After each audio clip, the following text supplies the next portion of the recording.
Hello and welcome to the International Daily Roundup with People's Dispatch, where we bring you some of the top stories from across the globe. Let's take a look at today's headlines. Number of COVID-19 deaths reaches 100,000 in US. Brazil overtakes US in daily death toll. Widespread outrage over police racism in the US after the murder of George Floyd. Indian social movements decry arrest of feminist activists despite bail orders. NUMSA criticizes Cormier's management for failure to pay salaries. Costa Rica legalizes same-sex marriage in a victory for progressive movements. We begin with an update on the global coronavirus pandemic. The total number of COVID-19 infections has gone up to over 5.7 million, with over 352,000 deaths as of today afternoon. The number of deaths in the US has crossed 100,000. Brazil, which has been witnessing an explosion in infections over the past week, on the other hand, has surpassed the US in the number of daily deaths. The South American nation reported over 1,000 new deaths on Tuesday compared to 770 in US. In the meanwhile, doctors and healthcare workers are raising concerns about extremely unsafe working conditions. In a statement issued earlier this week, doctors at the Al Munira hospital in the Egyptian capital Cairo have threatened to resign en masse. This came following the death of one of their colleagues, Walid Yahya, who died from COVID-19 on Sunday. 3 other doctors also died of COVID-19 on the same day in Cairo. Doctors complain that the Ministry of Health in Egypt has not provided them with enough PPEs. Doctors have also alleged that the government failed to take effective quarantine measures, leading to a higher number of infections among medical staff. Some of them also complained of the lack of testing kits for frontline healthcare workers. A few doctors in other hospitals in Cairo have already resigned, protesting the lack of equipment, tests, and adequate facilities. The Egyptian Medical Syndicate and National Trade Union Federation of Doctors has released a statement warning of a medical catastrophe in the country. The statement warned that the health system in the country could completely collapse due to failure and negligence of the Ministry of Health. According to the EMS, 19 doctors have died due to COVID-19 in Egypt since March, of a total 350 who tested positive.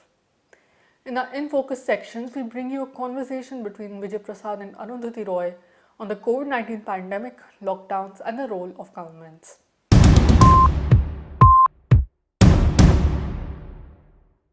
Today is a very special day. We have with us Arundhati Roy, the author of 2 luminous novels, The God of Small Things and The Ministry of Utmost Happiness. Last year, she published her collection of non-fiction with a very great title, My Seditious Heart, a title that I think is not only very clever, but very apposite. Recently, during the midst of the COVID-19 great lockdown, she's written 2 pieces in the Financial Times. First, The Pandemic is a Portal, and now, after the lockdown, we need a reckoning. Arundhati Roy, welcome to NewsClick. Thank you so much. Well, let's start with the first article, The Pandemic is a Portal, which the Financial Times ran. And I know this article circulated enormously. Could you tell us a little bit? Firstly, it's written in your phenomenal style. It's really lovely. But could you tell us just a little bit about this idea of the pandemic as a portal? I think, when I was writing it, I had just come back from actually walking to the border of UP and speaking to the people who were, the great reverse migration, the great exodus from India's cities. And I realized that something was tectonically shifting, The power of the entire world now over people. I don't think there's been a time in history where the whole world could be locked down, for good or for bad. It was a very frightening idea for me that people, governments, states, authoritarian, democratic, communist, whoever could exercise such power. And then when you exercise that power, the chemical experiment of people who were outside the purview, outside the imagination, outside the calculations of these states, were these millions of people who started to walk, And then as the lockdown even, went on for a few days, you saw in a city like Delhi, the sky's clear, the peacocks come, the birds sing, the smoke disappear. And I thought, are we dying or are we being born?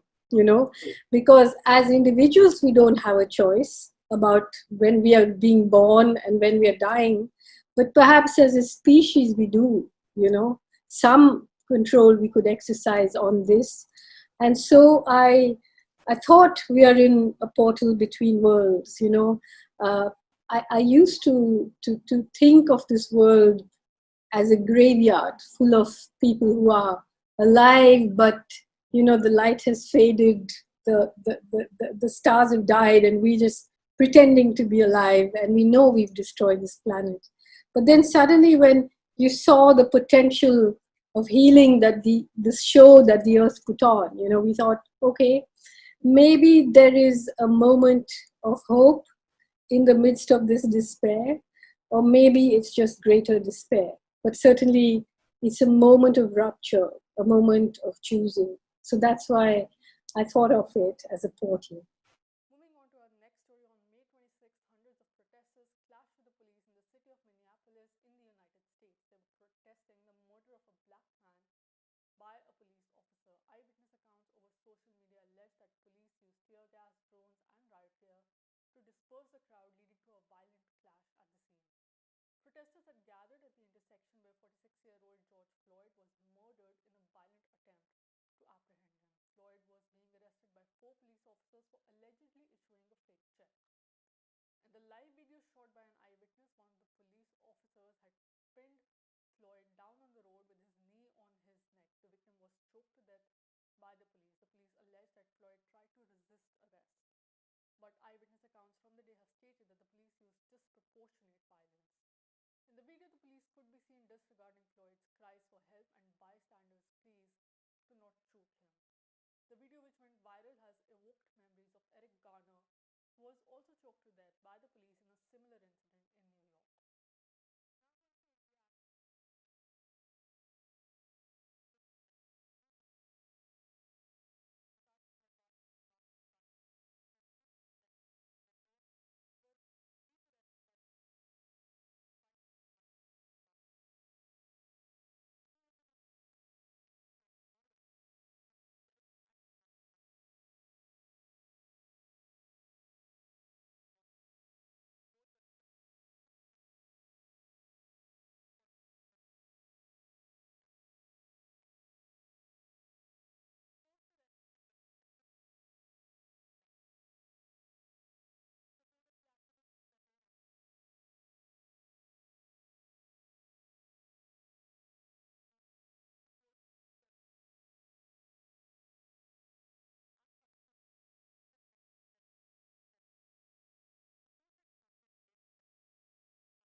Now going to South Africa, the National Union of Metal Workers of South Africa, or NUMSA, has criticized the management of the airline Comair for its failure to pay its workers their full salaries. The airline's management opted to go for the business rescue provision early in May, whereby the company will be protected from its creditors but placed under the control of the business rescue practitioners. At that point, NUMSA had condemned the move as a way to escalate retrenchments. Fakamile Lubi Majola, the national spokesperson of NUMSA, spoke to People's Dispatch on this issue. The National Union of Metal Workers of South Africa condemns in the strongest terms the fact that the management of Comair has refused to date to pay workers their salaries. Our members have only received salaries for the months of April as well as for the month of March. In the month of April, the company made a unilateral decision to take leave and use that leave as a means to pay workers' salaries. This was not something which was consulted on. They simply took that decision. In the case of the month of May, workers have not been paid at all. There's no explanation from management about what the situation is or whether this money will be paid, and if it will be paid, when it will be paid. We've just been told by the CEO, Renal Stander, that the company has applied for the COVID relief from the UIF, but beyond that, there's no explanation and there's no detail about when workers can actually expect their income. Secondly, this situation is made very much worse by the fact that prior to the lockdown, ComAir issued Section 189 notices to workers of its intention to retrench. And it's very clear to us when you look at the behavior of management and also the subsequent decision to place the company under business rescue, that COVID-19 is actually being used as an excuse to restructure the company. The management, together with the BRPs, have unilaterally suspended benefits and conditions. I mean, this is unlawful, but they've done so anyway. And the BRPs have done it without even bothering to consult any relevant stakeholders. We see very clearly a pattern of behavior between the BRPs at ComAir and the BRPs and SAA, where they literally are just a law unto themselves, doing as they please and are accountable to no one. As NUMSA, we condemn this in the strongest terms possible. Our members are demanding that the CEO must resign. They say under her tenure, disastrous decisions have been taken, and the fact that the company finds itself in distress right now is a direct result of her poor leadership, and they demand that she must be removed because, in their view, she has no strategy for saving this organization. The statement was issued on behalf of NUMSA by Phakamile Hlubi-Majola, who is the national spokesperson and also the person who recorded this soundbite. Finally, Costa Rica has become the first Central American country to recognize same-sex marriage. In August 2018, the Supreme Court had asked the Costa Rican Parliament to amend the family code which bans gay marriages. The court had set a deadline of May 26, 2020, which was yesterday, to make the amendment, failing which same-sex marriage was to automatically become legal. The Parliament, which was deeply divided over the matter, neither voted to amend the law nor did it appeal for an extension of the deadline. Nevertheless, Costa Rican President Carlos Alvarado tweeted celebrating the new amendment to the law. Alvarado had promised to act on the ruling issued by the Inter-American Court of Human Rights in 2018, asking the countries in the region to legalize same-sex marriages. The legalization of the same-sex marriage is a big victory for the left and progressive movements in the country, which have been struggling for it for over a decade now. Moments after the legalization, a lesbian couple, Darita Araya Arguedas and Alexandra Quiros Castillo, got married. Their marriage was broadcasted on the state television. And this is all we have for this episode of the International Daily Roundup. For more such stories and videos, log on to our website peoplesdispatch.org, subscribe to our YouTube channel and follow us on Instagram, Facebook and Twitter. Thank you for watching. Que cantar, que vamos a triunfar.